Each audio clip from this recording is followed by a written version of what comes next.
Hi hello అందరికీ good evening. అందరూ ఎలా ఉన్నారు? నేను బాగున్నాను, మీరు బాగున్నారని అనుకుంటున్నాను.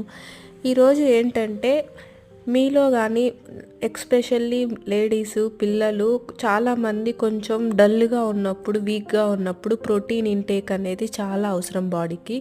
ప్రోటీన్ని డైలీ ఎలా కన్జ్యూమ్ చేయాలంటే ఈజీ వేలో ఎవ్రీడే ఒక 5 to 10 బాదమ్స్ని నైట్ అంతా సోక్ చేసుకొని మార్నింగ్ అది తీసుకునేలా చూసుకోండి. ఎవ్రీడే మీరు ఇలా కన్జ్యూమ్ చేయడం వల్ల ఆ ప్రాబ్లమ్ని మీరు రెక్టిఫై చేసిన వాళ్ళు అవుతారు. ఈజీగా సింపుల్ వేలో ఆ ప్రాబ్లం నుంచి మీరు రిలీఫ్ పొందుతారు. దానివల్ల మీరు ఇలాంటి సొల్యూషన్ కోసం మా కోసం కాల్ చేయండి. అంతే అండి. Bye. Like, share, subscribe to Sandhya sweet home. మీలో ఎవరికైనా ఏమైనా కావాలంటే కింద ఉన్న డిస్క్రిప్షన్లో ఉన్న నెంబర్కి కాల్ చేయండి. బాయ్.